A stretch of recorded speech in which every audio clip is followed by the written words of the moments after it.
with Alex and Peter. How are you doing, Alex? Yeah, I think you got that wrong.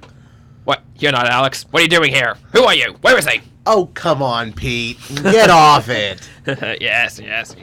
Anyways, Alex Reardon is indisposed. We've, fortunately, he's had a terrible accident involving the school lawnmower, so we've decided to take what little was left of him and mount him on the back studio. So at the time being, we are joined by... I am Dylan Bortz. Anyone out there knows me from The Opry Hour, a show dedicated to the Grand Ole Opry.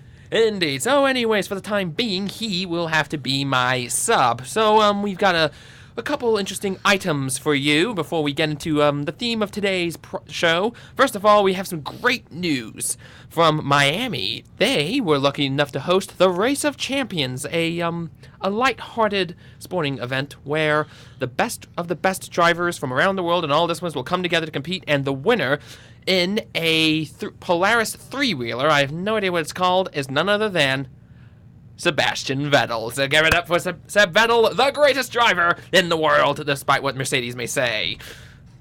And you do not give a damn, do you? Don't know that much about Formula One. Well, anyways, now, big news coming this weekend. Ladies and gentlemen, this weekend is the start of none other than the Daytona 24 Hours.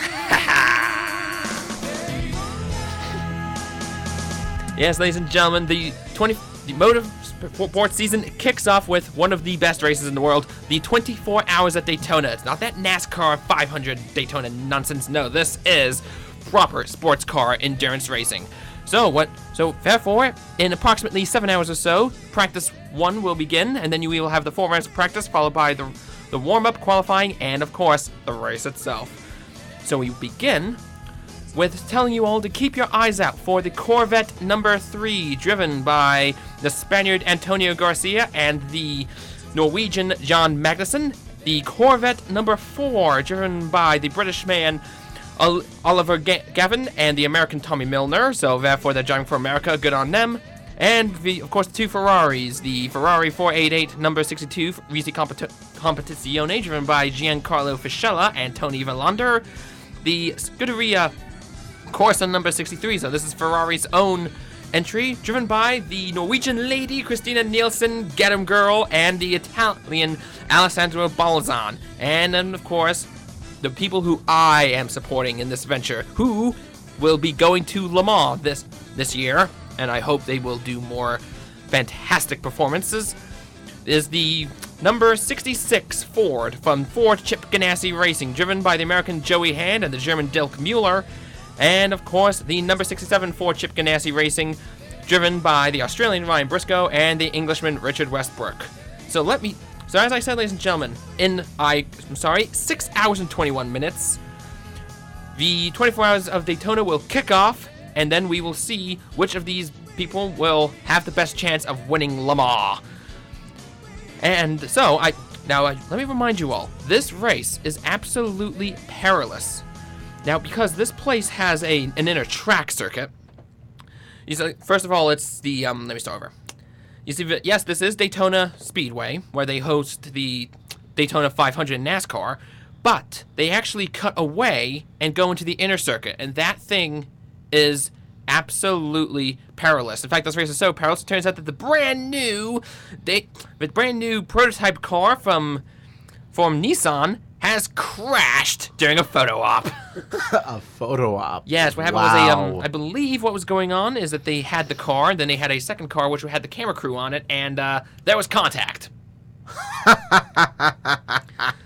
That's gotta sting. Indeed. So anyways, now, because this is a race, and we will be updating you, I believe it is time for a brief onboard lap. So, ladies and gentlemen, they're going to be driving this track for 24 straight hours. So we are going to ride on board with the Corvette C7R of Tony Milner. Okay, he crosses the start-finish straight, and then the track instantly bends into the inner circuit, and it's a long, tight left, and this is very precarious because there is very little escape room. The track swerves left and right, and left again, and now gets on straightened out ever so slightly, but then he has to brake all the way down to second gear for a for a fairly long but very, very tight right-hander. And then he has to get back on the power, make sure he does not overdo it, or else he could spin out. He's on a brief straight, still on the inner circuit, but then he's going to break down from 5th gear down. No, he holds 5th gear as he takes a swooper left, and then, of course, he has to break down to 1st gear for a really, really tight right-hander. And this is a double apex corner from the looks of it. And then he has to get back on and make sure he doesn't unsettle the cars, gets back on the power, and then he's on the main straight, on the straights again. And then he has to go left, but unfortunately there's quite a few vehicles in front of him, and he has to really work that car, watch out the understeering. And now he is back on the banking. He's on full power on the hard, on a long, long left. This is the banking that all the NASCAR circuits run on, and he has to ride this long, long banking, and now he's going to settle on, so that was corner 2, and now he is on the long back straights. He's in 6th gear, we don't know what his speed is, but then he has to break down hard to 3rd gear for a left chicane. Left, bang on the right again, bang on the left, and he's back out onto the main back straights, and now he's back on the final long curved banking. And he just has to ride this thing underneath the starry nights and the artificial light. And then soon the banking settles down for a quick straight. And now this is the final straight on the actual main oval. And then there's a long, gentle left sweeper, and he's across the line. And he's going to have to be banging those kind of laps out for 24 straight hours. The car will, at least. There are 2 drivers, and they will be taking a turn. That's going to be interesting. Oh, yes, it will be. And the soundtrack makes it, I think, don't you? Yes. Well, that was all the stuff I had pre-planned, and that killed only 7 minutes of the show. Oh my. This is going to be a problem. Well, it's going to be more of a problem with actual Alex, because we have to actually cherry-pick topics for this whole shenanigans. And I wish my earbuds were actually more responsive and giving me actual feedback. Oh, that's better, much, much better. So anyways, now, luckily for me, I am finally, for the first time in my life, I'm going to be part of a Dungeons & Dragons campaign. Yes, and in case, just so you know, we have an overnight student in the studio. Say hi. Hey. Come on, introduce yourself. We did receive him in the earpieces. Okay, so now I am taking part in this thing under one stipulation, that in order for the plot convenience, so I don't upset things too much, I am basically going to be a Hunter S. Thompson type character. And I have joined this crew because it's where the shroom-induced vision took me. I'd go where the shrooms take me, or the highly concentrated cactus juice, which we know today as blotter acid. So, what can you do for me? How can we tailor this character so I can take part in this wonderful adventure? First things first, I have the books over here, but I'm going to need a pencil, so I have my backpack over. No, it's okay. You have sharpened stuff? Yeah, I do. I just bought these because I have Okay. some storyboard work I'm going to be doing for Chuck Galoman in the theater department, but is that... Oh, wait, no, actually they're not sharpened, so never mind. I have a kind of knife. Ay. Yep. So as he gets ready, let it be known I have never actually done this sort of thing before. I've seen one episode of... I've seen the series of Harmon Quest posted on CISO, however you can access that. It's going to be very peculiar. I shall be deep in the bowels of the geek community. I think you mean all nerddom. Nerddom. Fine, thank you. Is there a difference? No. Well, some would say yes. Depends on who you ask. Yes, and he's got his very, very fancy box of artisanal dice. Yeah. You can pick those up at any nerd store. Oh, God, who was it? Was it, I forget his name. He's a guy on YouTube in Australia. Oh, Blunty is his name. He went to a games convention in Australia, and apparently you can get some really, really fancy, expensive dice for like $100 per. No thank you. Well, they're supposed to be like for the great, great enthusiasts. They're made of very exotic materials like pure limestone or something like that. Limestone.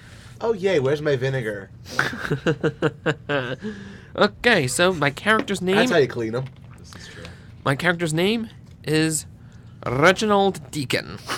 As in his, Hunter S. Thompson's pen name, Raoul Duke. So, alright, so we have quite a bit of paperwork we gotta fill out. So I've got class level, background, player name, race, alignment, experience points, strength, dexterity, constitution, intelligence, wisdom, and then I have saving throws, skills, current hit points, armor class, initiative, speed, temporary, my God, it's like, You know what? I think we have I think we need a cheese. playlist to go on underneath this. do you? Yes. Oh yeah, we can throw a Puccini opera on in the background. That's what I was thinking.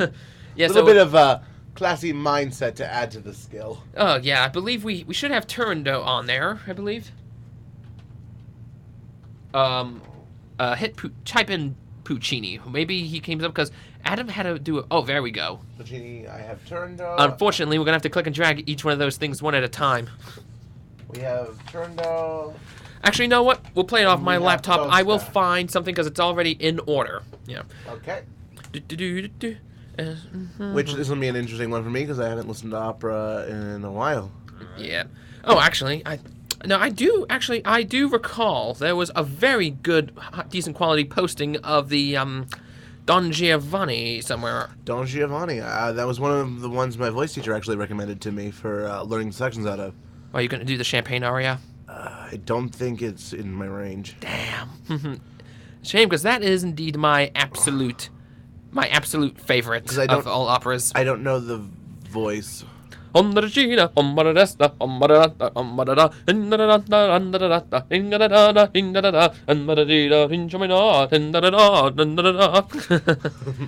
Well, that sounds more like a baritone, so it might be the one that's in my book.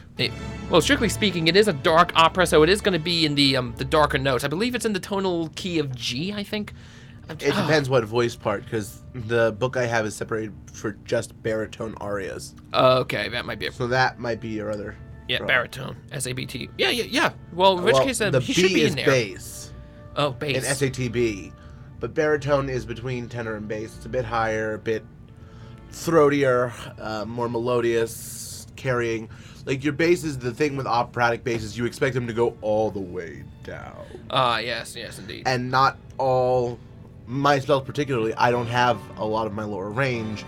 I'm more in the upper floating of bass. Yeah, well, okay. You know, it's interesting that we say this because everybody talks about how Don Giovanni is supposed to be a very black opera. It's very dark, which is why it's set in such a low tonal key. But even when you describe the plot of it, where you have the libertine who kills a lover's father, and then she's trying to exact revenge on him. But when I saw it at the Met, I actually went to the Met. It was a fantastic production at the Metropolitan, and he comes off as a happy-go-lucky libertine, yes, but he does kill a father very early on when he challenges him to a duel. Because, he violated the daughter, but no, the daughter's just free-loving, At least that's how they depicted it. Like, it definitely wasn't a rape, as is the case, but you know what I mean. So anyways, let us get to it. Well, we'll start off with race, as that's Okay. kind of a big thing. So now, again, you do not want duplicates, and I'm trying to Well, go for a Hunter race- S. Thompson kind of character. Race is one of those things that will allow duplicates. It's classes we don't like duplicating. Okay, so So there's a wide variety of dwarf, elf, halfling, human, dragonborn, gnome, half elf, half orc, tiefling. actually, you know what?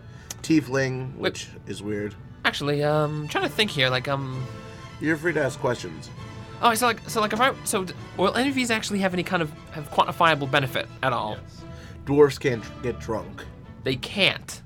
So that is basically going to defeat the purpose of my character. So that's not gonna work.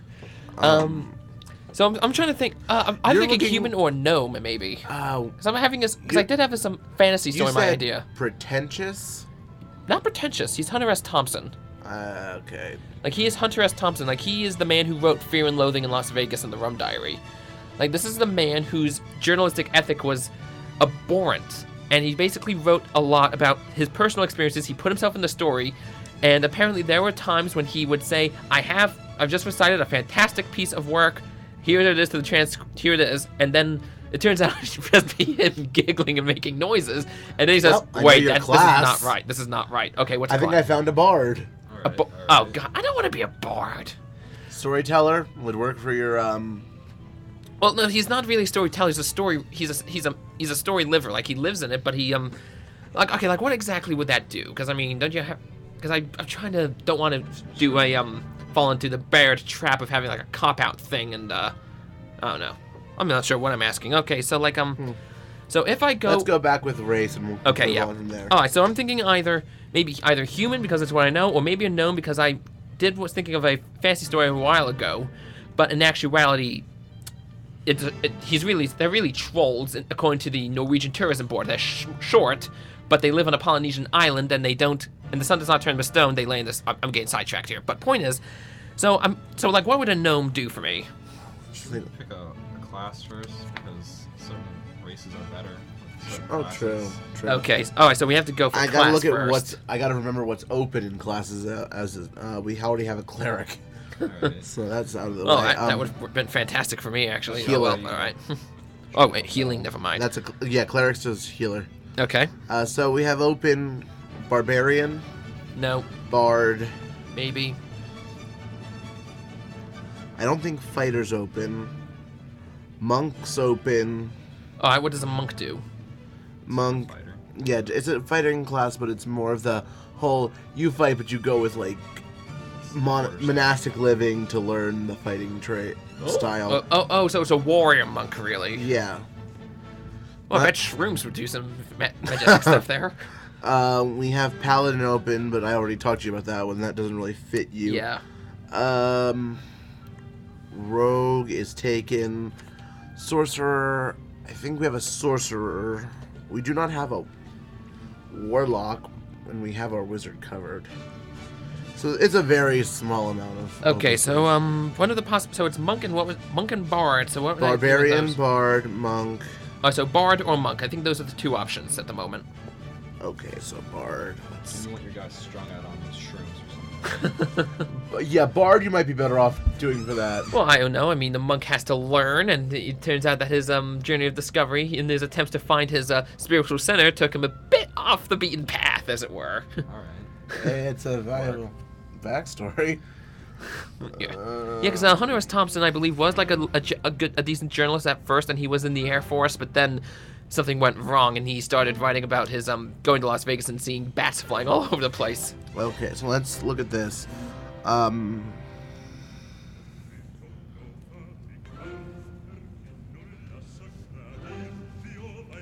So as he's thinking, I'm looking and trying to find a place to read this. Here we go. Whether scholar, scald, or scoundrel, a bard weaves magic through words and music to inspire allies, demoralize foes, manipulate minds, create illusions, and even heal wounds. no, that's not right. I don't think that's right. Unless it turns out like we could like just translate the rules into saying that instead of using songs, he's using his concoctions. But then again, that kind of defeats the purpose of you having an alchemist, I guess. So the monk, what does the monk do for me then? I'm looking.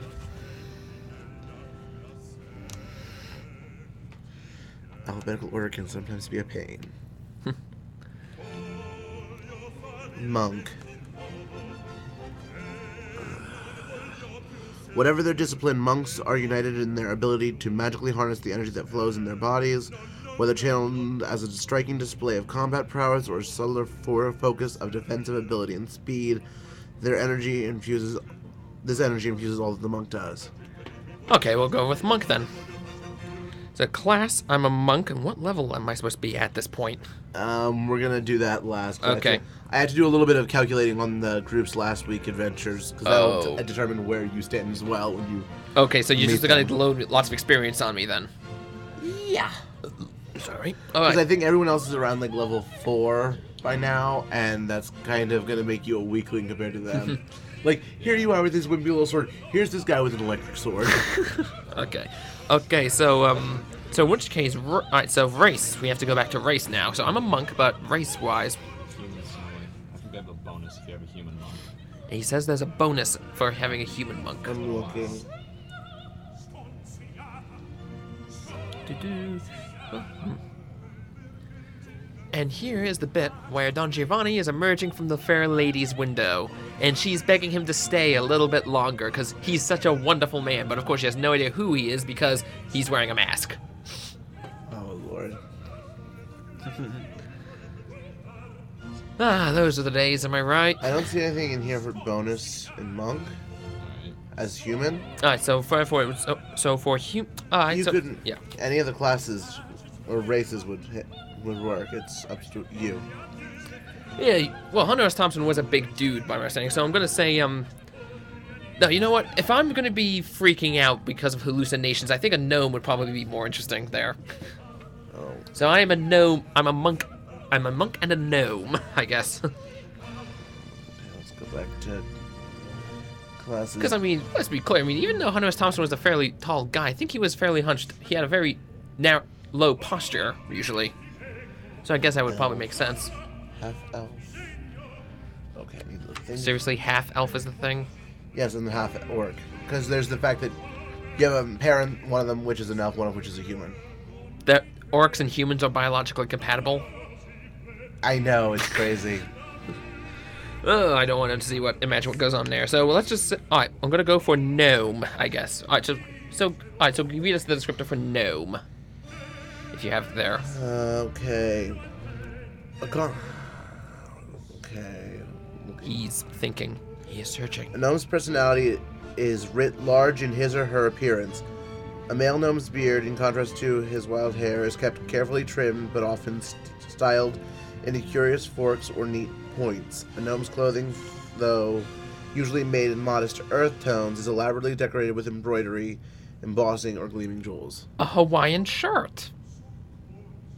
Alright, it's official. I am now a gnome, ladies and gentlemen.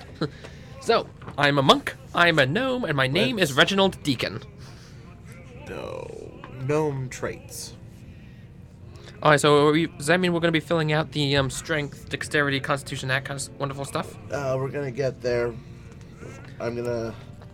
I mean, people, I have 3 sheets here. It's like we're filling out a federal tax return here. Pretty much.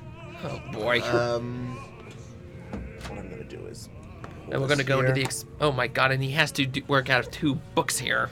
Well, that's for subclasses. Backgrounds. There's extra backgrounds in this book that... Well, you know, Adam has everything. Yes. So might as well look at the extended stuff and make But he still insisted that I would buy the Dark Heresy book. Yeah. Okay. Anyways. Then on. So as the rest Standard no. Okay, there's different types, subcategories of no. Oh, there's wonderful. 2 subcategories. And we're gonna get to that in a minute.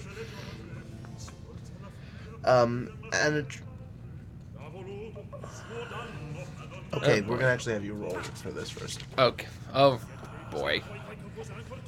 Yes, of course. The great D&D players' answer to all quandaries: roll. Am I right? We're gonna have you roll 6 dice. Okay. 7 times. 7? And it's not the 2 highest. I think we run by 6. I think it's... So wait. So I have to roll V6 dice 7 times. Is that right? Yes, in that display. Once you do the first, I gotta remember how this does. Take your 3 highest numbers and add them together. Okay, so then that's 6, 10, and 13. So write that on the top, just along the top, not in any box, but... Okay, 13. Were you able to see it? Now. Yep. I've just written it on the corner, not in any box, so... Yep. And all 6 again. Okay. And you just do that 7 times. Jeez. Okay, so then that's... Alright, so then that's 8 and 9. Oh, I think you don't mean 9. I think you mean... Wait, that means 8. 13. No, sorry, 8. 13, yes, you are correct. 13. No. Yeah, I'm right. Yeah, 8 plus 5 is 13. Because having him only 2, that'd be kind of bad. Yeah, indeed. Alright, so then that's, so 13 again. I've had people roll exceptionals on here where they get like 18s. Yeah.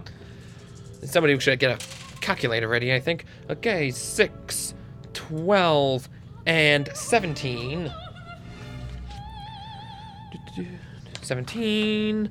Yes, ladies and gentlemen, this is very exciting entertainment for the radio as we craft my character and bring a person spontaneously into the fold of the world. So then that's 15. So I have 1, 2, 3, 4, 5 values. And then I have 12 and 17. Again. So that's 1, 2, 3, 4, 5, 6 values. One more time. And then we have 10 and 16. Now erase the lowest score, whatever you have. Okay, If you have a lowest score, so I will strike 13. Okay. So my numbers are now 16, 17, 15, 17, 13, 13. You get to pick which categories you want to put those. Well, we'll get to that because it does suggest in here. Yes. So. Yes, our new visiting student is so poor he can't even afford his own microphone. Oh. Well, you could come join me at mine. It's not really that big of a loss. But in general, I'm gonna have you just mark down there are boxes on this side of the page. Yeah. Just mark down a +2 inside the intelligence box. +2 for intelligence. Okay. Now we're gonna get on to traits. Gnomes for age. You're gonna get to choose how old you are. Okay, I'm gonna say. Let me read the. Oh wait, hang on. In what box? Because there's a lot of boxes here. It's not a box. It's on the second page. On the second page. At Okay. the top, in that long box at the top. Okay. Yeah, I see it It now. does physical descriptors. So, gnomes mature at the same rate humans do, and most are expected to settle down into an adult life by around age 40. I'll call. They can live 350 to almost 500 years. Okay, so I guess we'll call it. I'm having a. Let's just call it 40. So that Okay. way. But I'm still on a midlife. So I'm basically still in the You're just midlife hitting, like- crisis. Yeah. You'd be hitting. Yeah, you're hitting like midlife crisis for a human, but that's like Well, let's just coming to terms with it. It's like 25. Well, I've for had humans. so much cactus juice concentrate and mushrooms that that all the chances of settling down are for naught. So College dropout. yeah, exactly. College dropout, barely employed, barely tolerated by the editors. So let's say I'm 35. How about that? 35. Okay, works. As to your alignment, because this is. All right, so that's on the first page again because I do recognize that. Okay. I'll read this, but then I'll explain how the campaign's running it. I'm aligned to the faith of the great magnet. Alignment. Gnomes are most often good. Okay. That makes sense, Those 'cause who these are- tend yeah. toward law are sages, engineers, researchers, scholars, investigators, or inventors. Those who tend toward chaos are minstrels, tricksters, wanderers, or fanciful jewelers. I guess I would qualify as a wanderer in this thing. So does that mean I'm really more of a dark alignment or? It's more toward chaos, so I'd say that would be a little bit right wing. We're running off some form of neutral, so there's true neutral, neutral good, and neutral evil. I guess I put. Oh, the thing is, he's not an evil person. Be is the thing. careful with neutral evil, because if you shift wrong, that's a half step away from evil. And if you go evil, there's a chance you'll turn on your teammates. Okay, so we're not gonna do that. So I guess And I've already heard of campaigns where somebody goes by a slight Lakert scale down a little bit, and the rest of the campaign. All right, so let's do murders let's do neutral good. How about that? them. Neutral good or true neutral?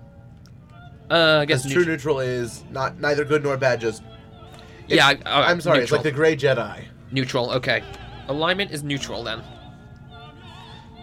Now. Oh, and here's another thing. Gnomes are good-hearted, and even the tricksters among them are more playful than vicious. Okay, right. Size. Let's just stick with. Oh, sorry, size. Okay then. Gnomes are between 3 and 4 feet tall. Well, I'm gonna be as tall as a gnome can go, so I'll say 4 4 feet. feet. So I'm gonna be 4 feet.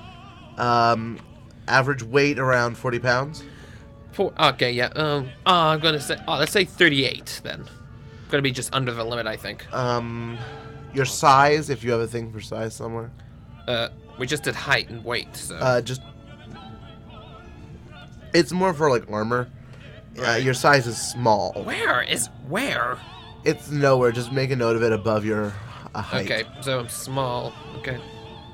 Good.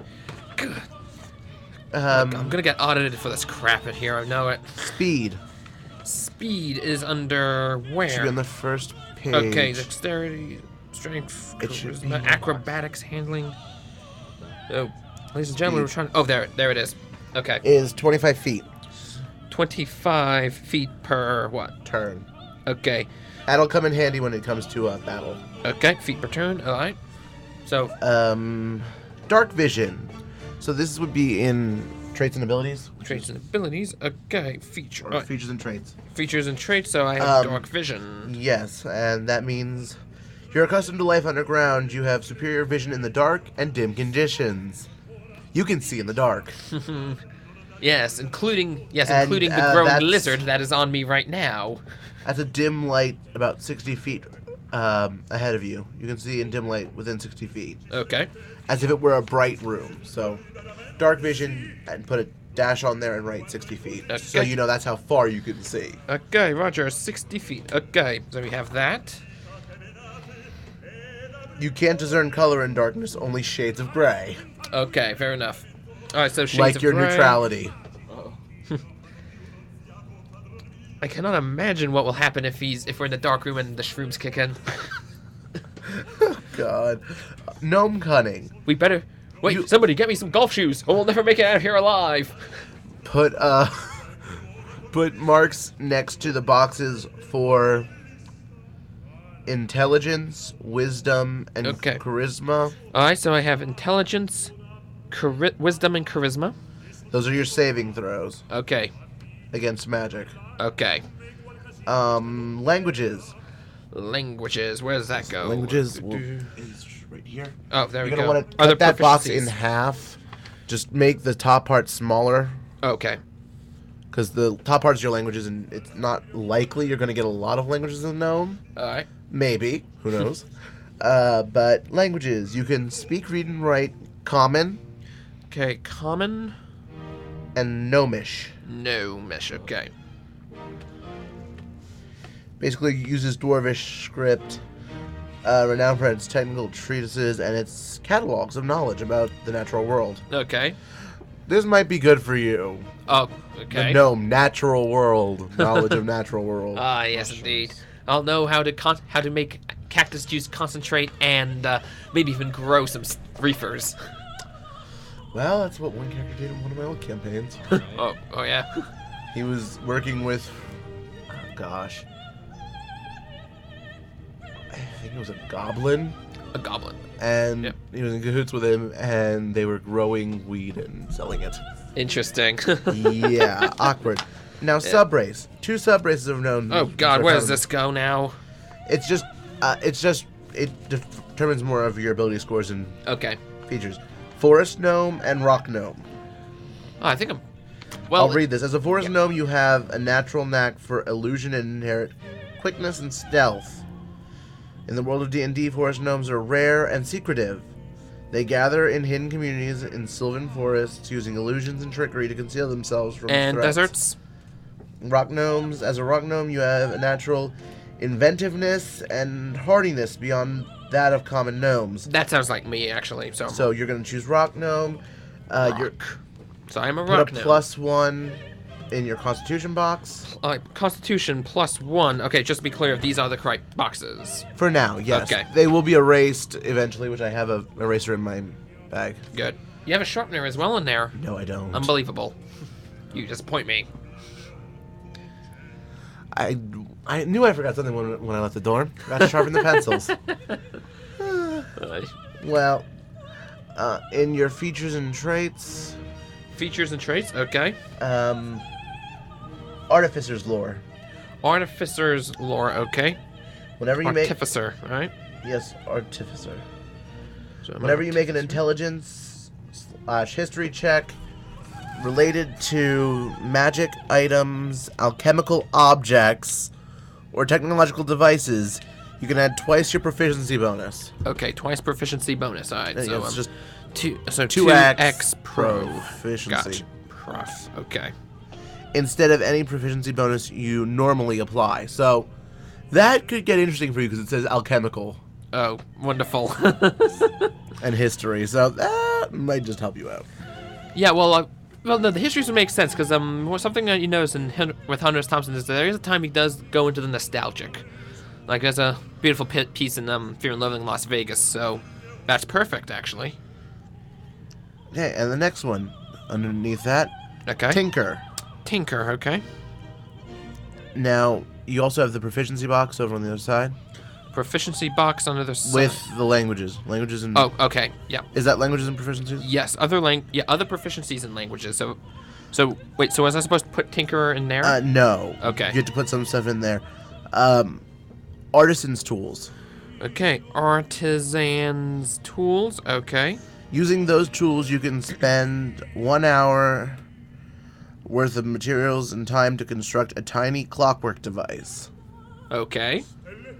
The device ceases to function after 24 hours, unless you spend another hour repairing it to keep the device functioning. So this is just knowledge stuff. Or when you use your action to dismantle it. At that time, you can reclaim the material used to create it. You can have up to 3 such devices active at any time. Okay. When you create a device, choose one of the following options. So this is just a quick read. Clockwork toy. Okay. Clockwork. You don't have toy. to write this down. All right. It's just something that it's one of the 3 things you can do. So for a clockwork toy, the toy is a clockwork animal, monster, or person, such as a frog, mouse, bird, dragon, or soldier. Okay.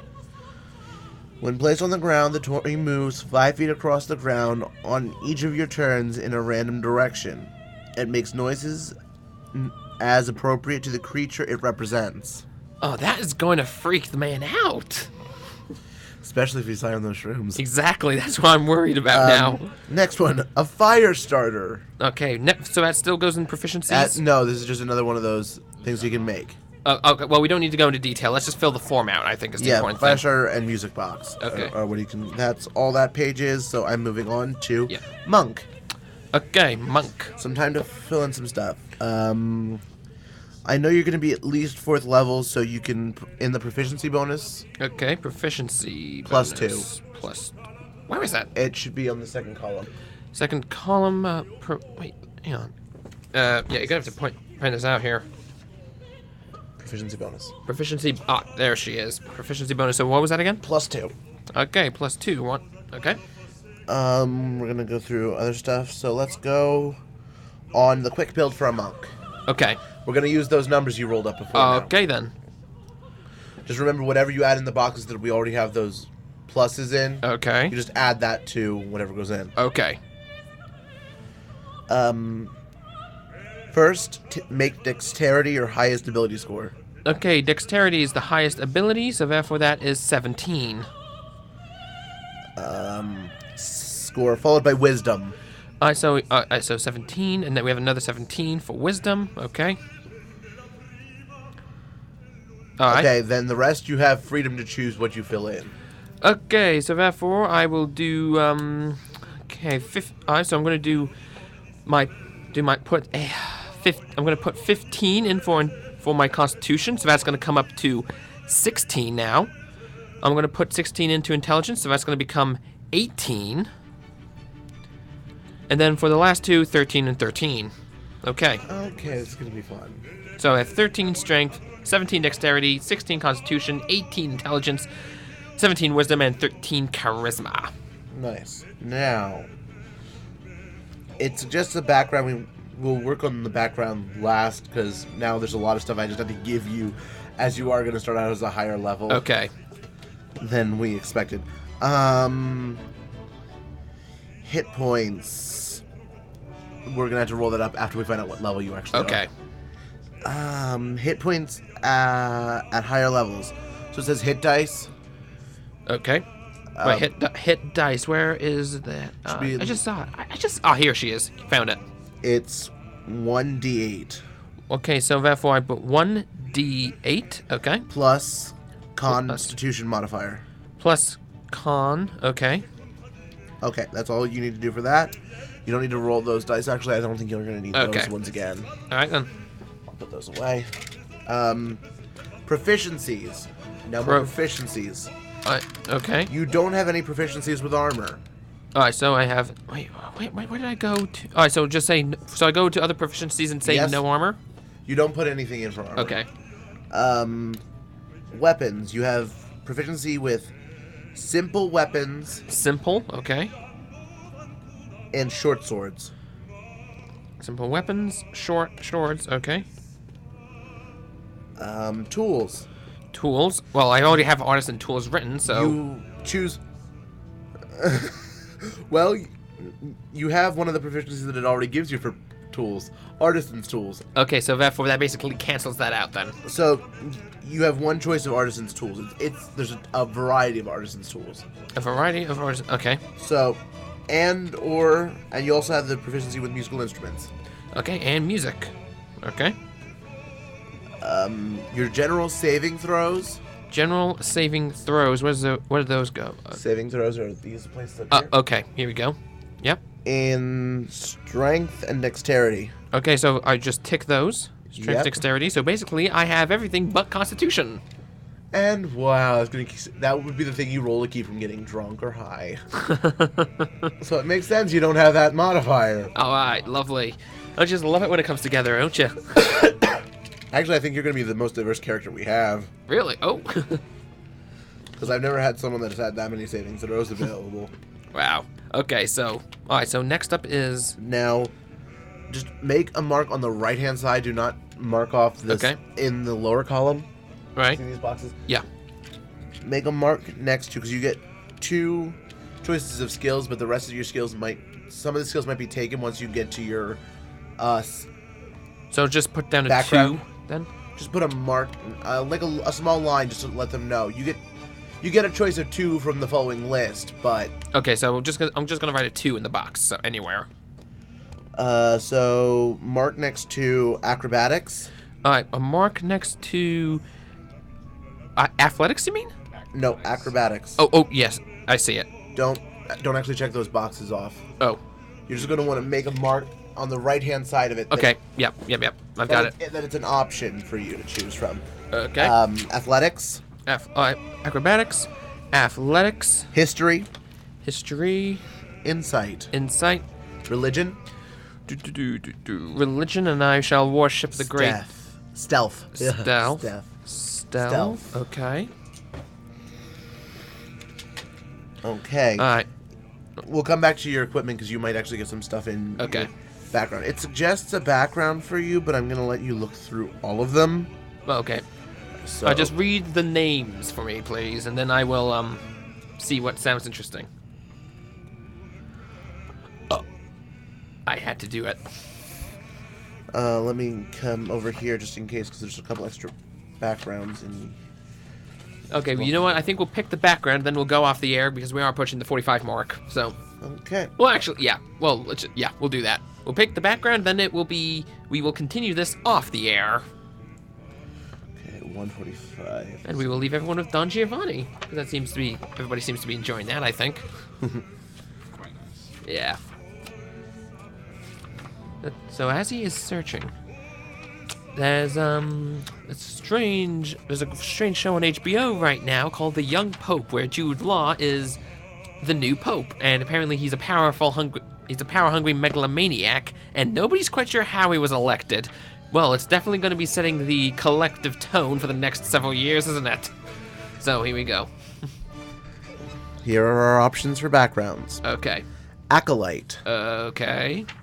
Just keep going through them. charlatan, Interesting. criminal, Maybe not. entertainer. Okay, you know what? Tell me, what does charlatan do? Charlatan, basically experienced criminal with a history, or no, that's criminal. You've always had a way with people, you know what makes them tick. You can tease out their hearts, desires after a few minutes of conversation, and with a few leading questions, you can read them like they were children's books. That sounds interesting. We'll remember that one. Keep going. Criminal, entertainer, folk hero. Folk hero. You come from a humble social rank, but you are destined for so much more. Already the people of your home village regard you as their champion, and your destiny calls you to stand against the tyrants and monsters that threaten the common folk everywhere. I was sounded interesting at first, but not quite right. Keep going. We have guild artisan, No. hermit. Okay, what is there? Hermit. You lived in seclusion, either in a sheltered community, such as a monastery, or entirely alone, for a formative part of your life. In your time apart from the clamor of society, you found quiet. No, not quite. Okay. Noble, Definitely not. outlander, Maybe not. Sage. What's in there? You spent your years learning the lore of the multiverse. You scored manuscripts, studied scrolls, and listened to the great experts on the subjects that interest you. Your efforts have made you a master in your field of study. Okay. Keep going. Mark that as possible. Sailor. No. Soldier. Definitely not. Urchin. No. Okay, extras. City Watch. No. Clan Crafter. No, I have no idea what that sounds like, but that does sound correct. Cloistered Scholar. No. Courtier. A what? Courtier. No. Faction Agent. No. Far Traveler. What's that? Almost all of the common people and other folk that one might encounter along the Sword Coast of the North have one thing in common. They live out their lives without traveling more than a few miles from where they were born. You aren't one of those folk. You are from a distant place, one so remote that few of the common folk in the North realize that it exists. And chances are good that even if some people you meet have heard of your homeland, they know merely the name and perhaps a few outrageous stories. You have... Nah, probably not. Okay. Inheritor. No. Knight of the Order. No, definitely not. Mercenary Veteran. Definitely not. Urban Bounty Hunter. No. Uthgard Tribe Member. No. And... Waterhavian Noble. No. Alright, so we have Charlatan, and what's the other one? Sage. Sage, okay, so what are the benefits exactly? Let's see. For Charlatan, you have proficiencies with the Disguise Kit and the Forgery Kit. You'd be good at Deception, Sleight of Hand. Okay, and the other one? Sage, your skill proficiencies are Arcana and History. Languages, you get 2 more languages. You know what? I think I'll go with Charlatan. Okay. I don't know how I steal. I don't even remember stealing it because, you know, things happen when you're on shrooms. Okay. So I am a charlatan. So, ladies and gentlemen, we will continue to develop my character for Dungeons and Dragons. So in the meantime, we will leave you with the wonderful Don Giovanni. Say goodbye, everybody. Bye. Bye.